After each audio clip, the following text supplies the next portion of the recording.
शिवराय मित्रांनो, स्वागत करतो एका नवीन ब्लॉगमध्ये. हा ब्लॉग म्हणजे मोठा ब्लॉग नाही आहे. तर आपण चाललो आहोत अण्णांच्या हॉटेलवरती आणि कोकणातला एक सक्सेसफुल व्यावसायिक म्हणजे एक बिझनेसमॅन कोकणात राहूनसुद्धा व्यवसाय करता येतं, हे त्या व्यक्तीकडून शिकण्यासारखं आहे. तर चला थेट जाऊया आपल्या अण्णांच्या हॉटेलवरती. Let's go.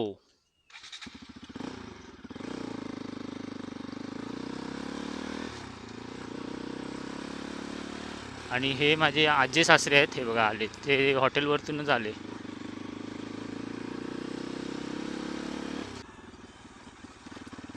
म्हणजे अण्णांचे वडील. हा बघा, हा दापोली रोड आहे आणि आत्ता जिथून आपण बाहेर पडलो तो गोमराईकडे तो रस्ता येतो.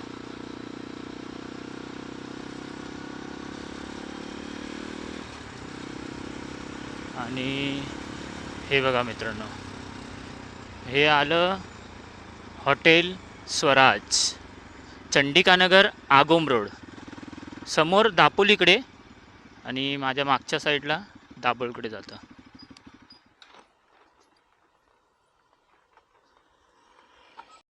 हे बघा, हे आहे अण्णांचं hotel, hotel Swaraj, चंडिकानगर, Agom road.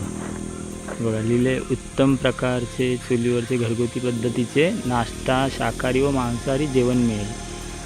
बघा अशी काहीशी पाटी आहे आणि हे हॉटेल आहे. हॉटेलचा आतमधला भाग दाखवतो तुम्हाला, पण हा रस्ता दाखवतो तुम्हाला. हा इथून दापोलीवरून येतो, तो दाभोळला जातो. तुम्ही ह्या रूटने कधीही याल तर हे हॉटेल तुम्हाला रस्त्यातच लाभेल आणि ह्या हॉटेलला नक्की भेट द्या. आणि हॉटेलसुद्धा बघा एकदम वेल मेंटेन आहे, स्वच्छता वगैरे. हे बघा, हे टेबल लागलेले आहेत.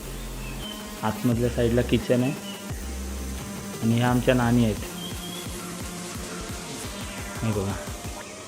आणि बाहेर एकदम निसर्गामध्ये बसायचं असेल ना, तिकडे त्या साईडला बघा खॉटसुद्धा टाकलेले आहेत, म्हणजे निसर्गामध्ये नाश्ता जेवण वगैरे तुम्हाला करता येईल.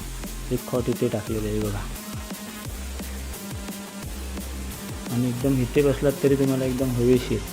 इथून पण खिडक्या आहेत आणि ह्या साईडनी पण आहे, ते बघा ते टेबल लागलेत.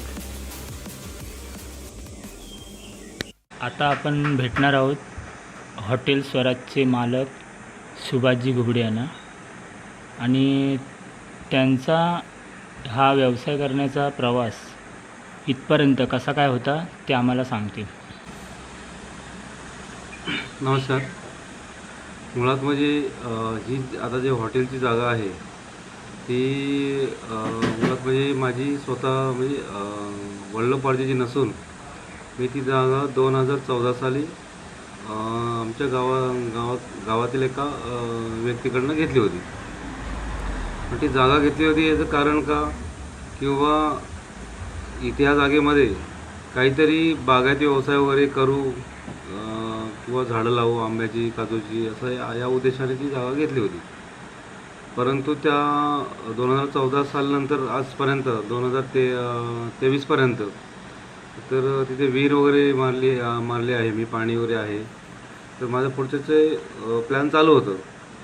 पण अनायसी आमच्या शेजारीच एक कंपनी लोधा कंपनी म्हणून आलेले आहे.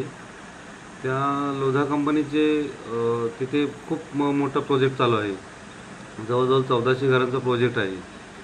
आणि तिथले काही कामगार काम करणारे किंवा तिथले साहेब लोक, सिनियर लोक, त्यांचं असं म्हणणं होतं की बाबा आम्हाला इथे कदाचित खायची प्यायची काय पाण्याची वगैरे व्यवस्था काय लांब जावं लागतं खूप.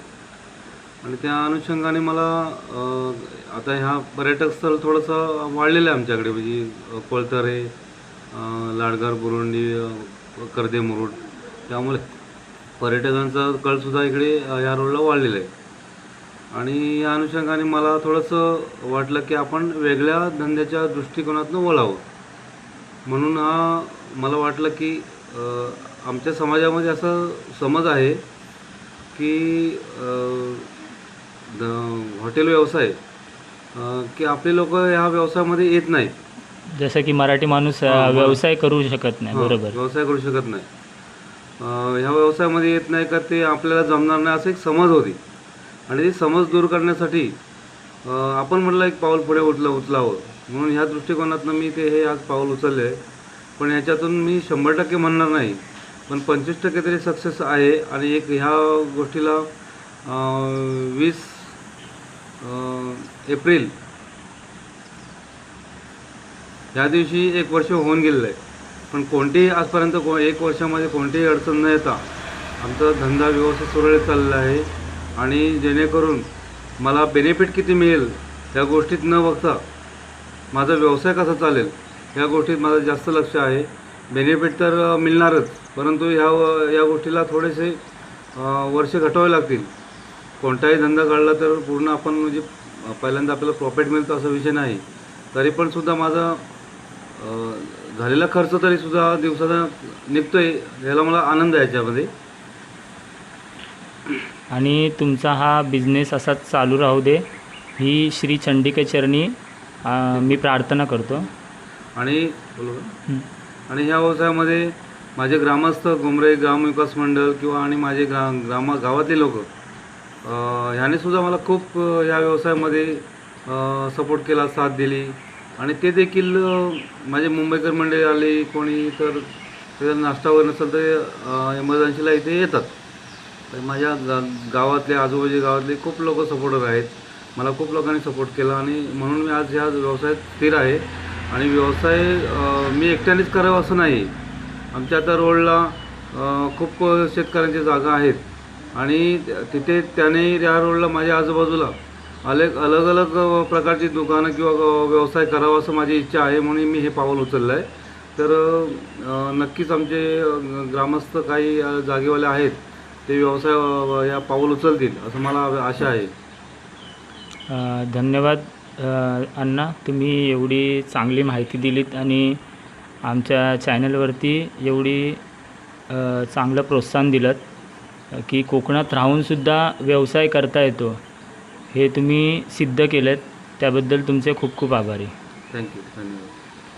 हे बघा त्यांच्या हॉटेलमध्ये आहेत ना, हे घरगुती प्रकारचे पूर्ण लोणचे, आमरस आहे, करवंदाचे सरबत आहे. हे बघा पूर्ण बोलतात ना कोकणातला रानमेवा जो असतो ना तो पूर्ण ह्यांच्या हॉटेलमध्ये आहे. ओले काजू वगैरे सगळे मिळतील तुम्हाला इथे. हे बघा